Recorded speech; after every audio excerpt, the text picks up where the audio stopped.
Hello and welcome to Bollyos.com. COVID-19 has made us think of new ways to connect. We not only have online education, films made through online collaboration, from dance, fitness to office works, I guess everything is online now. And no wonder, theatre performances are also making its online presence felt strongly. Today we have one such online play's cast members joining us. The play is titled Straight from a Horse's Heart, directed by Melbourne-based Arjun Raina. It is a dark English drama with a humorous Indian twist set in a rural Victorian healing centre, performed by 8 actors from their own homes. Its global premiere is scheduled from 14th to 18th of October. Today, we have Arjun Raina, the director of the play, and cast members Dipanjali Rao, Alison Richards, Peter Fernon, Scott Welsh, Lawrie O'Dwyer, and Michael Camplin joining us. Welcome everyone on Bollyos.com. Thank you. Thank you for having us. Thank you, Vikrant. It's good to see you all and really great to have you here and to talk about the things that you have been doing online. So my first question is to Arjun as to how did you get this idea to organize a play on Zoom? Was this something which was due to COVID-19? Yes, Zoom is, I'd never heard of Zoom before COVID-19. So it was only when we were locked down at home that the thought came for alternative ways. Before that, I was performing, I'd performed in Taradale, I'd performed in the country as a solo performer, hiring halls, and I'd had a lovely show. And then suddenly you're locked down. So it was the first time, I'm not quite sure, maybe it was a storytellers group that we have formed, where we were for the first time were using Zoom, and that's how it started, the idea. But I'd never used Zoom, and now we're all Zoom experts, so a whole new world out there. Yeah, Zoom has actually done wonders, especially during the COVID-19 times. But also, Arjun, if you can share about your own journey as a theatre person, as a playwright, where did it start? You know, of course, I know that you come from India. So your transition from India to Australia, can you tell us a bit about your work and how it has shaped in Australia, from India to Australia? Yes, I came to Australia in 2010, and I've been a performer in India and performed internationally, Europe and America, but I came as a migrant. When you come as a migrant, it's a very different world, a journey. But one of the things that growing up in colonized India, where colonial, post-colonial India in the sense of in the 60s, 70s, 80s, where all the drama, Indian drama, we didn't have self-confidence in, and all the drama that we thought was important was from London, or from England. There was one section of society of which I belong, so in some way you lost your imagination, your ability. So the belief that you can write your own plays, you can write your own stories, you can act your own plays, only started happening in the 90s or so, with writers like Rushdie, Vikrant, and then later in the theatre. So on my migration to Australia, I knew I would once again have to deal with my colonial self or colonized self, one who speaks English and speaks English well. And I knew that my challenge was not to get subdued by the system here, but to continue keeping my imagination alive by telling my own stories. What I see, what I smell, what I feel. So the stories come from my own imagination. And for a colonized, in the colonial situation, just keeping your imagination alive, just being able to tell your own story or a story with your own vision is a huge challenge. So Straight from a Heart is something I have written from my impressions of my first experiences in the first 2-3 years. One of the first things I noticed, which I didn't imagine in India, was that a lot of people had cancer. And I kept hearing, oh, this person's uncle, that person's aunt. And suddenly this vision of this great country, which I had come to, was reduced to a lot of cancer patients. And the second thing was I noticed a shortage of nursing staff in the aged care and in the, so these kind of, and my friends who loved horses. So these impressions made me link them together through my imagination by telling a story. Great. Thanks, Arjun, for sharing that. And it's always interesting to see the kind of stories that migrants, experience in the country that they, in a way, adopt or adapt to, and their own experience of their former country and the new country. So I'm really looking forward to look at your play. But I would also like to talk to Deepa and get her particular point of view as to, firstly, how did she get associated with this play? And Arjun was mentioning that it was a chance meeting with you as well. And you also play an interesting part of Paro. And Paro reminds me of Devdas's Paro always. But my question to Arjun, did Devdas inspire him in some way? But here we are talking about a robotic Paro. So Deepa, tell us a bit about your theater experience and collaborating on this project. Without revealing secrets.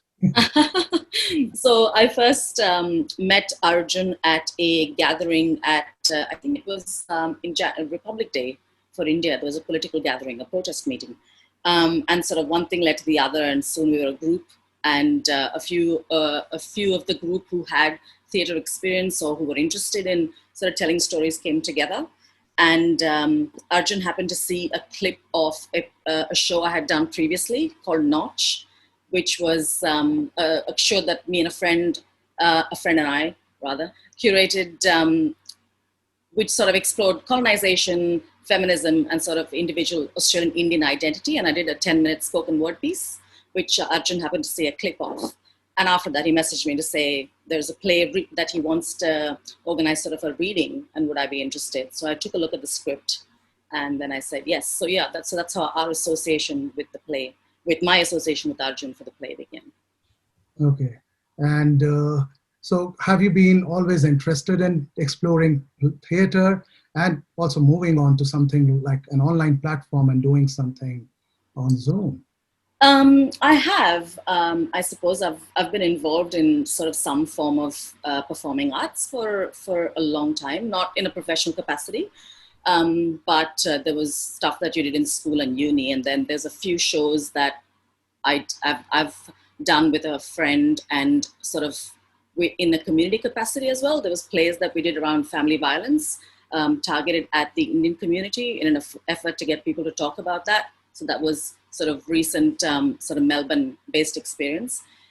With regards to Zoom, no, when Arjun first approached me, it was meant to be a reading that would have happened with not that we remember anymore what it feels like to have people around us, but with actual people in some sort of a theatrical setting. So I wasn't prepared at all for doing a Zoom performance, but it's been quite interesting, the journey and how sort of you've changed. I've changed as sort of someone who feels comfortable in front of a camera without having the feedback of other people live or an audience. All right, thanks, Deepa. And we also have Scott Welsh with us, and Scott has dabbled in theater, TV, and film, and he has done different kinds of work, such as Outcast Poet, Christ, and Charles Manson among them. And in this play, his character is of a cancer patient, Andy.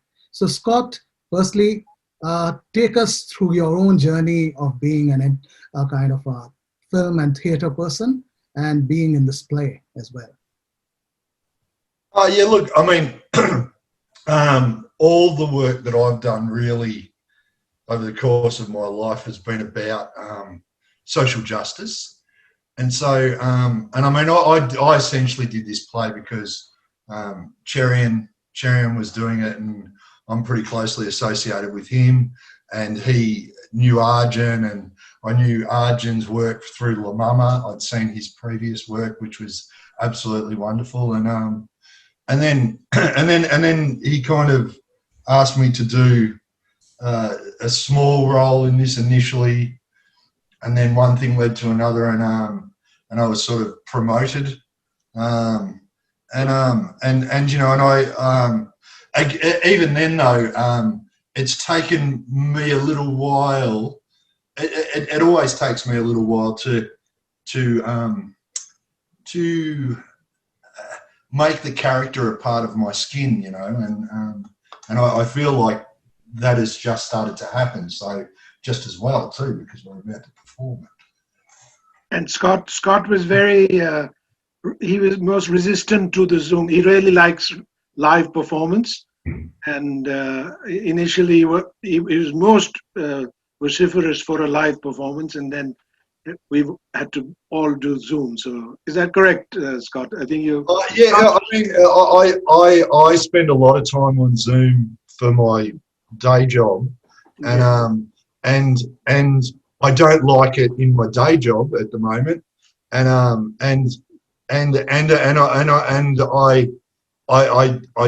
didn't like it for this either. But I mean, in a way, and Deep has had a big part in this. Like the whole idea of sort of conceptualizing another medium. And I started to think, oh, this is like when you act in a film, when you act in a film, they tell you, stand there, hang on, no, 3 inches that way, go back there. And once I sort of embraced that, it became a bit easier. I still find the technology challenging myself. Yeah, in fact, I would like to ask a kind of a question to you all. How many of you actually felt, challenged by this particular aspect of doing a play online on Zoom or, recording yourself? So was there a kind of some kind of feeling of fear or a challenge that you did not want to take or you wanted to take? So just anyone can just answer. Alison, would you like to talk about that? Sure. Well, I thought it was very interesting. I've worked in a lot of different media, and I have actually done online performances before, but not specifically with Zoom. So the scary thing about Zoom is it's instant. There's nowhere to hide. There's no editing room where you can take, we'll take 42, let's do it again. No, it's there, it's warts and all. So in a way, it's quite a nice midpoint between filmed performance and live performance. It's still got that nice tightrope-y feel that live performance always has. So you could make a mistake, you could fall off the tightrope, but at the same time, it actually feels more live than some other filmed visual media. Yeah. Your performances online, was it going on at the same time, or did you record your piece individually, or was Arjun around there to direct you for your pieces? How did it all take place? Well, no, we're here. We're each in our own living room at the same time. Rehearsals have been actually very interesting because we're all a little bit novices in the space, and Arjun wasn't going to be in it at all, and then now he's there as the narrator. And of course, the terrible temptation for him is to break in and say, "No, you're doing it wrong. Do it again." Or, so it's got that live feeling, and when you come in as an audience to our Zoom room, you know that each of us really is there at the same time. There are a couple of little segments of pre-recorded video with other surprise characters that we're not allowed to talk about right now because it's the big twist in the play. But basically, yep, each of us is in our own space right here, right now with you. Great. I think there was two challenges as well. One was just the technology and getting used to performing, but the other was we didn't know each other. Like I've not met any one of the people I'm looking at right now in real life other than Arjun, really. So it was getting used to people, our own personalities, how much of ourselves we bring to a rehearsal, plus getting used to performing in a virtual sort of environment. All right. So, and Alison, you have been working since 1970s in film, television, radio, dramas, everything possible. So was this something new for you, and did it, make you feel jittery at any point of time, or was it a piece of cake? No, I mean, performing anywhere is never a piece of cake. That's what's fun about it. And I mean, you can never get blasé and bored. I wouldn't say I'm shattered with nerves or anything like that. But I'm finding it a very interesting experience. And as Deepa said, the other slightly weird thing is that Arjun knows each of us individually, but we still haven't met, and we haven't been able to have the regulation cast party, and we haven't been able to go to the pub after rehearsals. So that pleasure will have to wait for another time. Also, we're quite separated geographically. So some of us are in Melbourne, some of us are in regional Victoria, and the audience, we hope, will be coming to us from different continents. We're hoping that people will tune in from Australia, from India, from the United States and Canada even, so that's really interesting and exciting to be communicating with people over such a large geographic area. That's quite new. Thanks for that, Alison. And I'll move to Peter. And Peter, I really like your bio, which says you are a singer and a storyteller. And it's always interesting to see that combination of singer and storyteller. So tell us a bit about yourself and your role in this particular play and what has been your experience. Well, I've been a storyteller for quite some time. I started with children's stories, then I sort of became very interested in big epic stories, the Epic of Gilgamesh and the Odyssey and things like that. But I'm also a busker, and I play this character called Charlie Lightfoot, who sings the songs of the swing era, jazz. I play saxophone and sing, but I also try and tell the story of the town I live in, of some of the itinerant workers who used to work here. And Arjun, I came in contact with Arjun because he came with a friend of a mutual friend to see one of my shows, and later on I saw one of his shows, and I helped out a little bit in one of the last shows that he did, and so he asked me to do try out the role in this one. Yes, the role Peter plays was a very troublesome one. The first time I came to Australia, I went out, even there was this beautiful lady, she had this beautiful house and everything was fine, and she was giving me very refined tea and everything. And then she picked up the phone and she had this very refined conversation with somebody called Robert, which was about coming and shooting all the rabbits. And suddenly a very dark side of her personality came amongst all this very correct English, kind of tea ceremony, everything. Yes, please come and shoot all the rabbits. They're becoming a nuisance. I just want them dead. So this character was a difficult one. But Peter, the first reading, he did it so well that, between Paro's casting and then the play took off. So I have to acknowledge that helped me gain confidence that, wow, we've got something happening.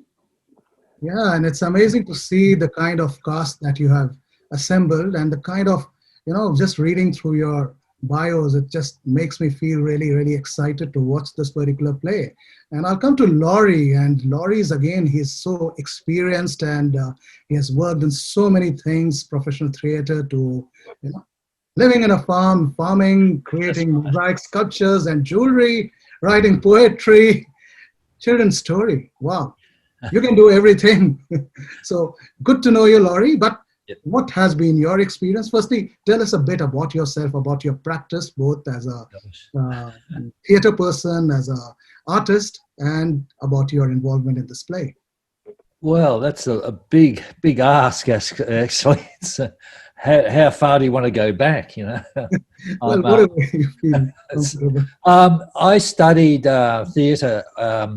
Originally, my father wanted me to become an accountant, and I was hopeless at maths and all that. And I went to enroll, but I enrolled at the wrong table. I enrolled in humanities and creative writing. when I came home and told my mum, I'm enrolled in the arts, and said, "Oh, don't tell your father." And then I nicked out and told my dad. He just stood there silently because I said, "I'm not going to be an accountant, Dad. I'm going to be I don't know, an artist." And so from then I studied theatre and society at the Geelong campus of Deakin University when it was only new in the 70s. Through a guy called Professor James McCackey, the brother of Patrick McCackey, or the elder brother. Well, Patrick McCackey was the head of Victorian's, was at National Gallery. And from then, I liked theatre, and I also did a bit of drama in Geelong Repertory. I was living in Geelong. I did the Mill Theatre as a person part of the Mill Theatre company. I moved into other areas. I've done radio as a community radio. I did a community radio program on Geelong Community Radio for the 2.5 years on a Saturday afternoon.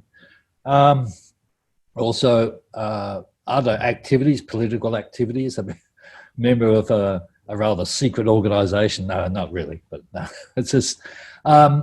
and also writing poetry, like a part of that was on our farm. We've got a 10-acre farm, and been trying to make it like an art centre. And where I'm sitting in is one of the studios we're at, and we have poetry afternoons. And I think I can't remember how I met Arjun, but I think we met because Arjun's married to Monica, and Monica's a dancer who teaches my wife Oddity dancing. So I think that was a connection with Arjun.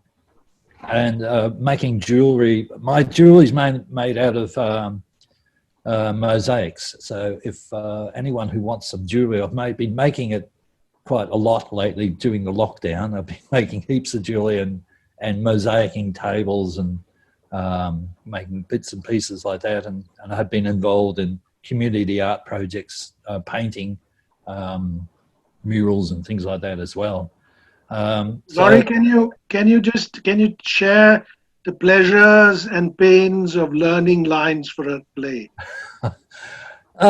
Yes. Oh, well, yeah. I don't know how I learned it. I walk around the house pretending I'm the character I am, John Shaw, and it doesn't do too well because John Shaw's a not very nice character anyway. So I actually do that and just repeat it over and again.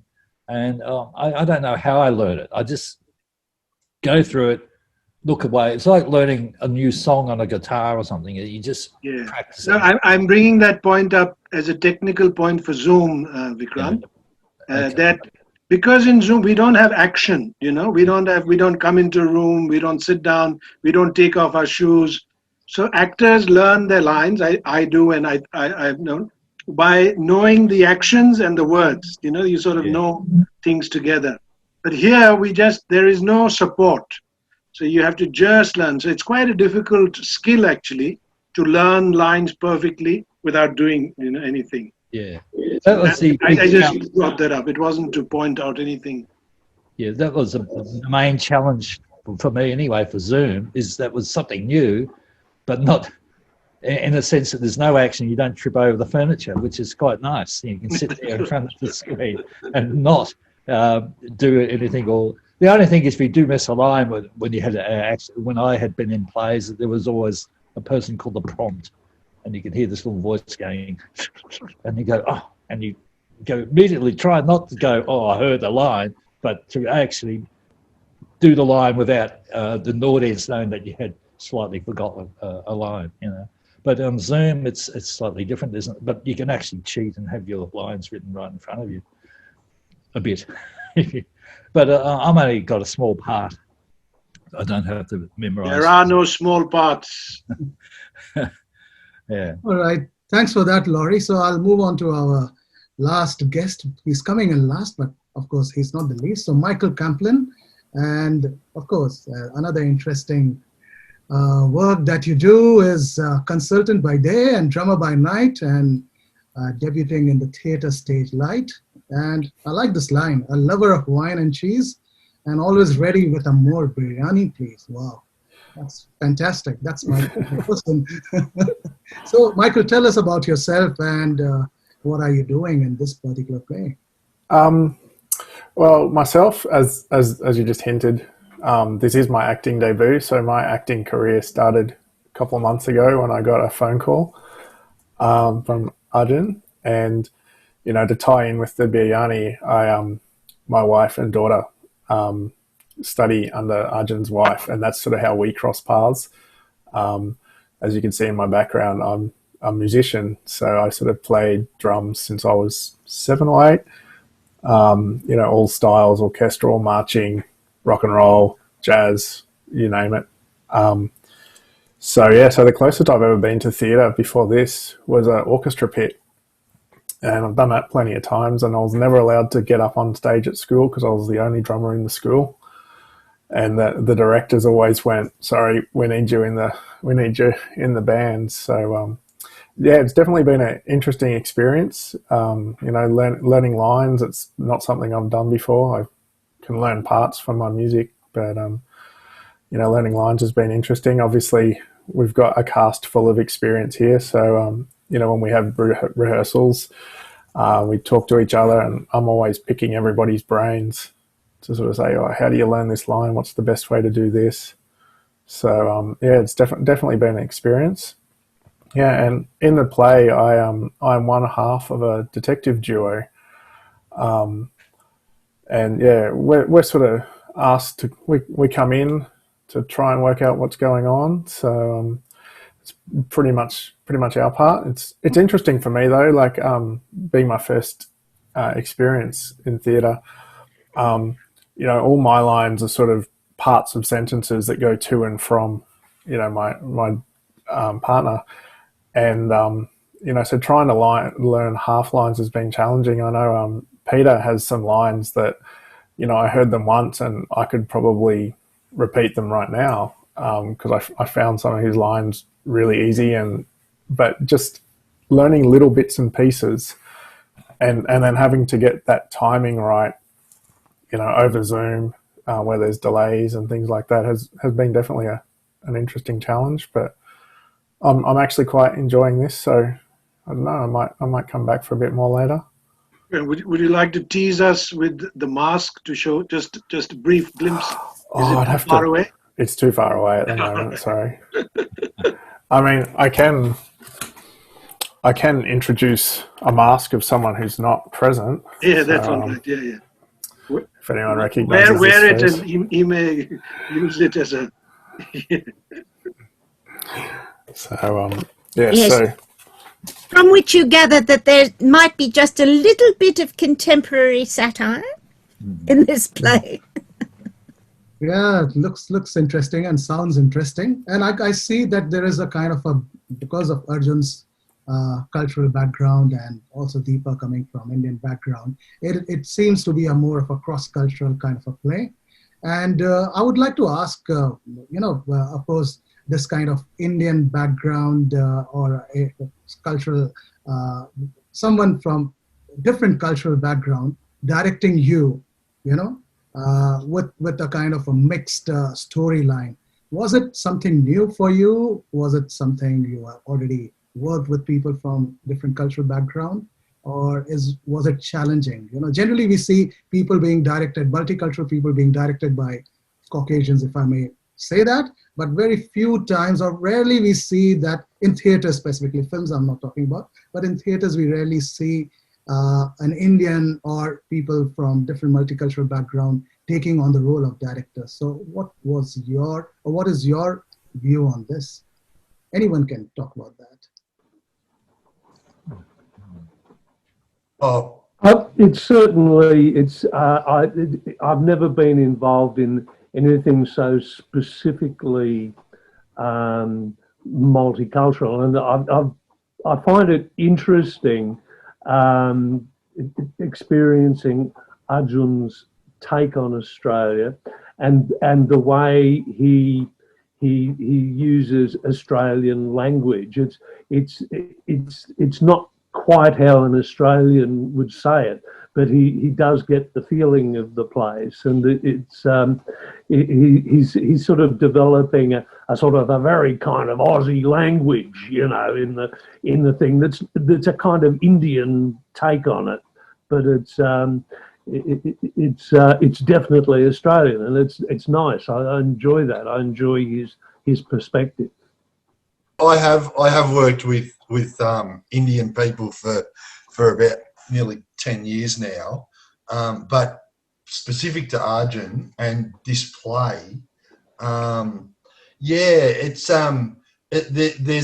a lot of caricature of sort of white Australians that you know is quite confronting at first, but at the same time, you know, it's very funny and I love it, and it's also interesting how Arjun's play, to me also, and correct me if I'm wrong, Arjun, also seems to kind of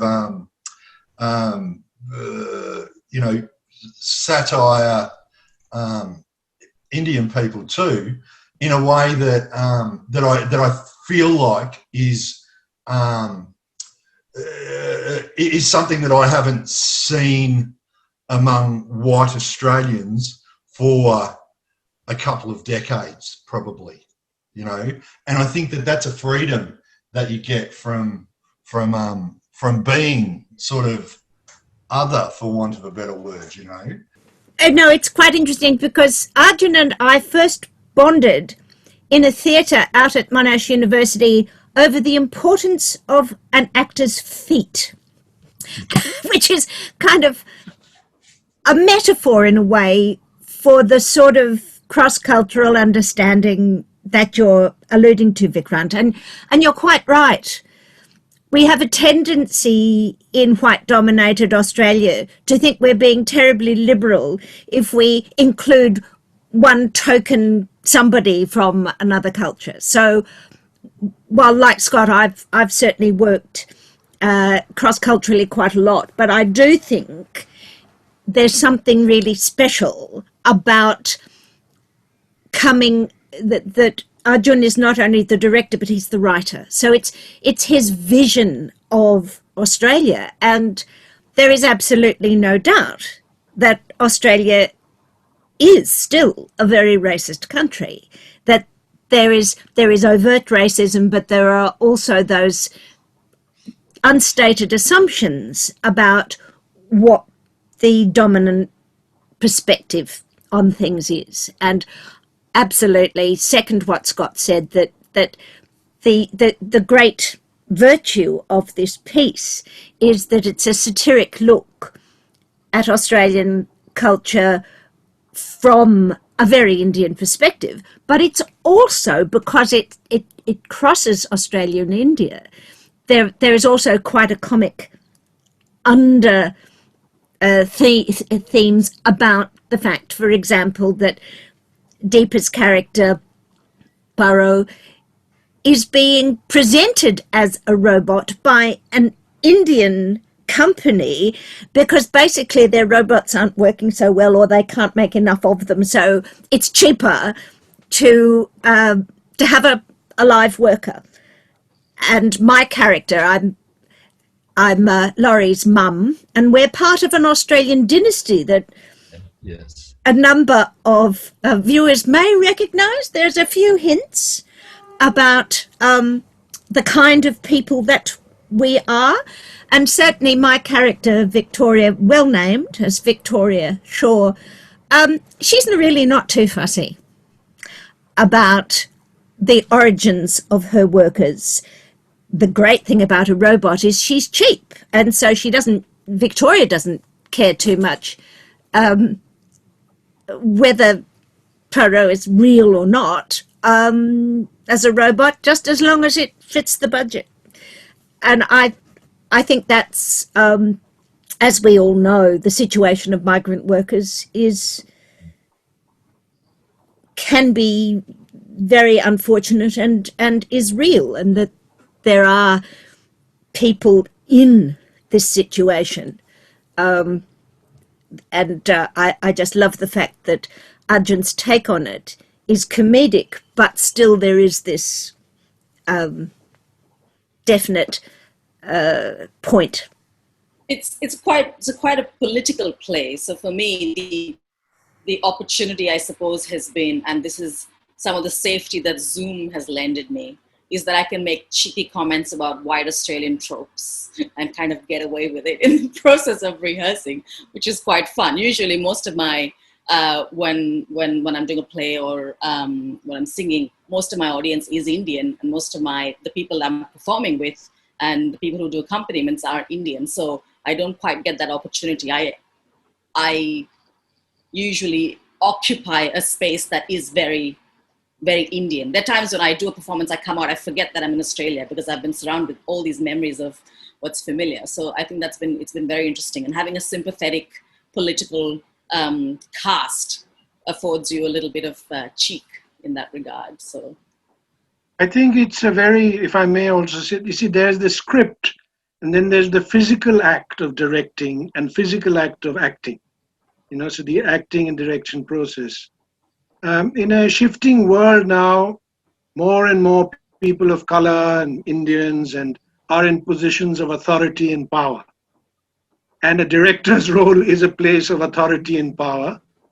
And it's a very delicate balance because there is fragility, you know, there are egos. It's a delicate historical place we're at.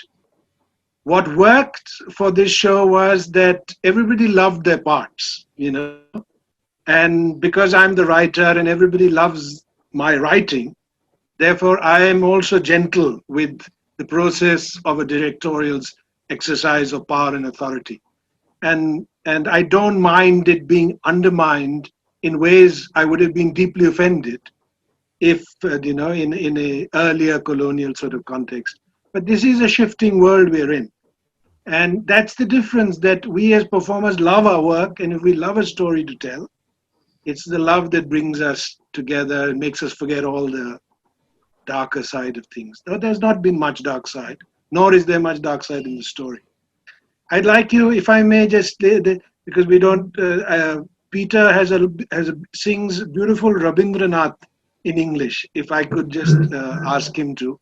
Look, I collect spiritual poetry from across the world and turn it into songs.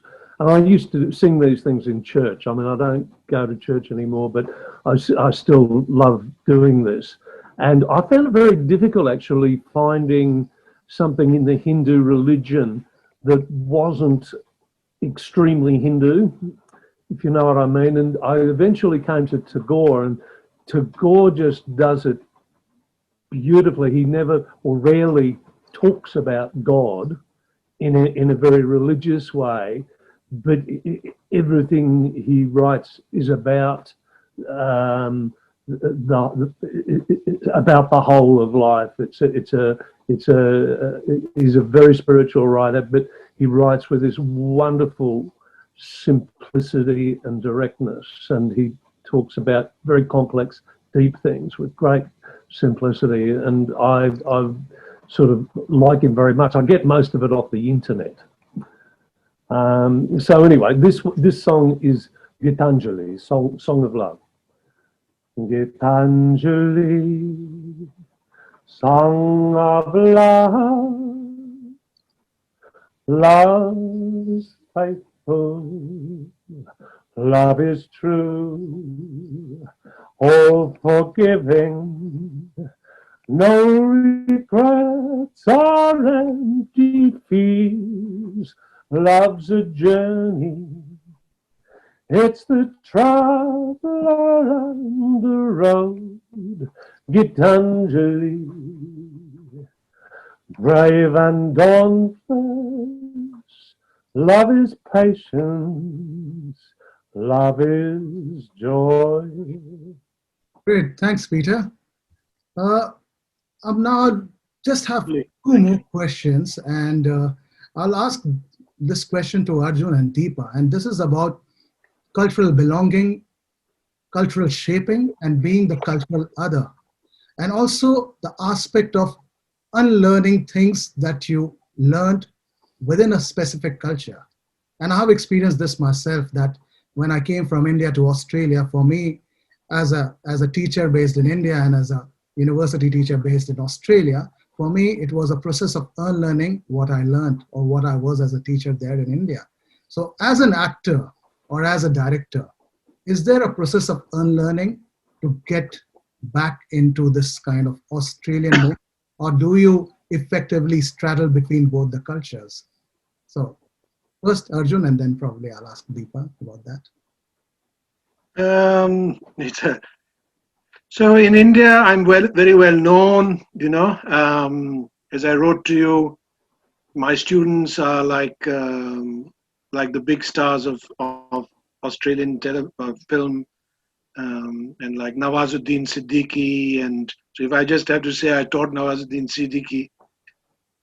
But in Australia, I've been invisible, and I've been slowly being pushed in the regional area to become one with the buskers, my friends like Peter Fernon. And so in Australia, there's a force, I believe, that, it's the force of the bushranger, that either you're in the society or accept, but there's the people being thrown out, the larrikins, okay, that's my version of it, the bush. So there is a force. So in 10 years, I've taught here, I've done my PhD, but I've never taught a day in a university. I've never been asked, and now I'm fed up and I'm free of it. So I don't want to. So it's and to discover your invisibility, the sustained invisibility, the sustained irrelevance, not just being of aging, I'm 57, but being of color, So I was a creator of English language tests of the highest order in India.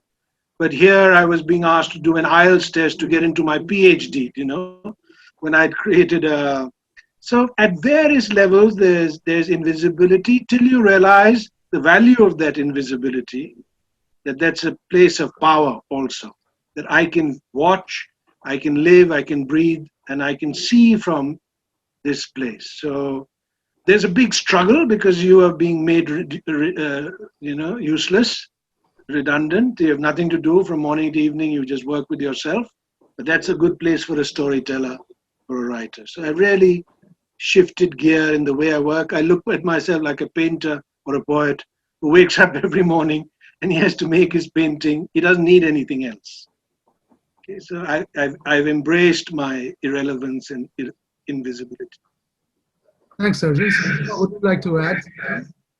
I think invisibility definitely is a thing. I remember feeling that quite distinctly when I first moved to Australia from India, and I was in London actually just before that. So it was a stark difference the way people treat you in the UK, in London, where you see many more brown people around you compared to here. And this was 15 years ago when I first moved here. So I think Arjun was saying something around rehearsal, that my first experience was that people wouldn't sit next to me on a tram or a train.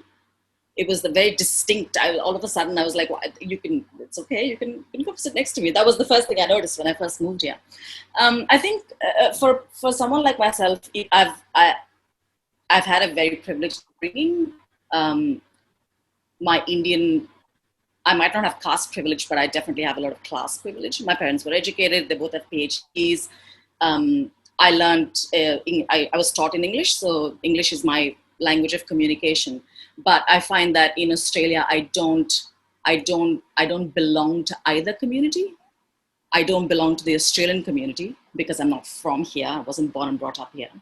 But I don't belong to the Indian community because I'm this nearly 40-year-old woman who's not married, is not going to get married, is not going to have children either. So I kind of, acceptability in both spheres is hard, right? So I belong to one half of one, and I speak to this in my spoken word piece. I belong to one half of one and another half of another, but never belong as a whole. So it's quite interesting, sort of traversing those two worlds. I mean, in the arts as well, I think ethnic arts, Indian arts, there's a booming art scene. but it has never sort of crossed over to becoming mainstream. I mean, you can throw a needle in Glen Waverley and you'll find 50 singers who are amazing. And I do Carnatic classical, so I can speak to that. But that doesn't reflect in the ordinary art scene that you find in Melbourne or in Australia. It's changing. I think there was a heyday about 20 years ago, but that's kind of gone a bit backwards. So I think definitely there's potential and talent, but I think we need to solve some of these structural kind of issues, and also get maybe Indians out of thinking that accounting, like Lawrie's father thought was the best professional option, right? There's other options now. Yeah, thanks for that, Deepa. And this is an interesting discussion about, belongingness and how we are perceived. And probably we should organize another discussion around that. But I would like to, as a final question to you all, and I would like to start with Lawrie first, and then Peter, Michael, Scott, and last I would leave it for the lady, okay, Alison. So about your experience of working with Arjun, of what do you expect out of this play, and would you be open to more Zoom-based plays and collaborations online? So Lawrie. Look, I was quite enthusiastic to work with Arjun because I've known him, and I just didn't sort of think it twice about it when I got a phone call saying, how would you like to read from it? And I said, yeah, okay, I'll do it. And I haven't been overly overwhelmed by the whole experience of being on Zoom. I saw an early version of the play and the people were reading, and that was on, and I think we missed the first 5 minutes. So I didn't understand the whole play until when Arjun spoke to me about it, and then said, would you like to read? And I got a copy sent through, and I read through it, and then every time I see it, every Sunday I sit down and watch it right through. I mean, it might be strange. I'm not only in it for a short period of time, but I watch it. But I look at everybody, and I'm thinking, wow, they're doing so well. Every week, everyone does quite well. And I've never even thought about whether it's I like the cheekiness of it as well. The some of the making fun of the Australians. Even though I'm born in Australia and I've been about the third or fourth generation Irish Australian, I don't feel I belong either. So it's sort of strange. I feel because we're brought up as Catholic Irish, we felt that they were the outcasts right up to the 1950s. It was that type of feeling in Australia, and I can understand how people coming from India feel that way too. And because we always had that, Catholic dogs sit on logs eating frogs thrown at us, and that was the experience I had growing up. And I mean, I'm not too old, 67, and I had to shave a beard off to make myself look like I'm Alison's son. So, no, but the whole thing, I enjoy it. I enjoy watching it, and enjoy how everyone's sort of got really become those characters. I look at Scott and I always think of Andy, and even Alison, I think of Victoria Shaw. So it's we all have come from different perspectives, I think, too. So I better shut up now. Yeah, thanks, Lawrie. So I'll move to Peter now. Look, I love Arjun's writing. I think he's a wonderful writer of character. I think his characters are a lot of fun. I think Zoom is wonderful. I think it's a way of bringing live theatre to the world, and it's the liveness of it that that just wins over film or radio or anything like that. It's not happening somewhere else. It's actually happening in the virtual space. And it happens in the virtual space even more than this conversation happens. The story proceeds through a virtual space, and it's live. And I think it's got a great future, and I'm excited to be involved with this thing. So Scott, may I ask your point of view to wrap up? Oh yeah, I mean, happening in isolation, and I was doing another Zoom play while doing this, and as I said, my job is also on Zoom, so I started to feel a bit zoomed out, if you know what I mean. And it's only really just now that I've digested the character, and I mean, I always loved the writing, but now I particularly love the character. One thing I was going to say is one of my observations from the time that we did the last performance. It was so strange to be waiting for the audience and not to have just those few steps or those sounds of, oh yeah, I can hear so-and-so whispering, right? And they're sitting down and now the lights are going to go up and we'll be okay. It was right. We're all here. The audience is all in there. Is everyone ready? Bang, we're on. And that was really strange. And we're not just on like in film, we're on live, you know? So that was quite strange. And you felt the presence of this audience, but they weren't really there as well, you know? So that was quite strange. Yeah, but you know, I have loved it, and I do love it, and you know, I'm still learning it, you know. So thanks. Okay, I'll move on to Michael. Yeah. I guess just to reiterate what a few of the guys have said today, you know, the writing's wonderful. I guess the first time I read the script was pretty much the first time I've ever read a script. But you know, like I'm also sort of helping out with all the sounds and background sounds that sort of get inserted in between all the lines. So I get to sit and read the script every Sunday just to make sure I hit all those cues. And then I also get to watch these amazing actors take these characters and, like, you know, to me, Scott is Andy, you know, Alison is Victoria, Peter definitely, like, he's the best rabbit ritter I know. So you know, it's wonderful, and I really love the story. Meat. Sorry, we like to eat the meat. Yes, my wife made an Indian curry with some rabbit. Actually, well, it wasn't rabbit. Actually, it was goat. But yeah, I get a whole. I love my Indian food. So, but yeah, like, I mean, Zoom is very interesting. My day jobs, I spend a lot of time on video conferencing. So doing this is a little bit different. I mean, obviously, I love to play up on a stage in front of 1,000 people in a band, and you know, you do feel that energy. Where on Zoom, you don't really feel an energy. You don't, you know, like when you're up on stage and you're quiet, waiting for the show to start, you know, you will hear the audience rustling around. Whereas here there's no noise. You know, we're listening through our earphones, and we're fully engaged here. So it has been a definitely interesting experience. I mean, I'd like to actually maybe get on a real stage and try this out one day. So yeah. Thanks, Michael. And I'll move to Alison.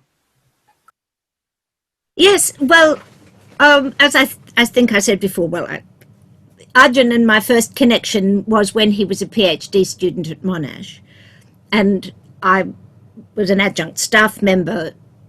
My role was really to mentor the higher degree students, and I followed Arjun. I've learnt great respect for him as a performer, and what's been lovely in this project is that there's a little bit of role reversal, and he's in charge, and we're working together as colleagues.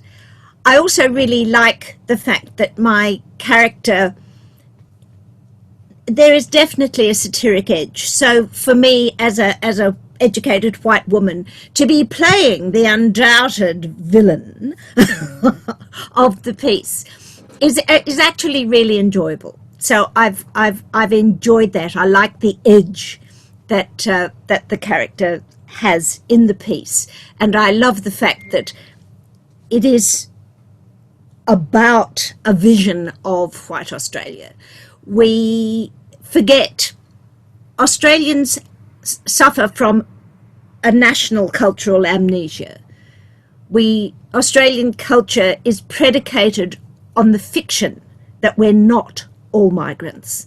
In fact, we are all migrants, and the Indigenous people are really the only people who have a claim to be Australian as part of the country. The rest of us are all here, invited or not, on borrowed land. And I think it's very important to know that and to be able to share and to laugh at ourselves. I think that's what I guess I've most enjoyed about the piece, and the fact that we can do it on Zoom is a pleasure and a privilege in these hard times to keep that sort of connection alive. Thanks, Alison, and thanks all for sharing your views. And before we leave, I would like the director to, share his last words and maybe a shout out to the audience as well. It'd be lovely, everyone. Please come and see the show. It's at 9 p.m. Australia time from the 14th to the 18th every evening. And it's a great show. It's a great story with a great set of actors. So please zoom in into this wonderful first time full-length Zoom drama. Cut. And then I want to thank you, Vikrant. I think you have a lovely presence and a lovely set of questions. And even though we've had some good rehearsals, this is the finest conversation we've had as a group together. So I really thank you for your... This is the longest conversation we've had as a group together. Thank you all for joining us today. Yeah.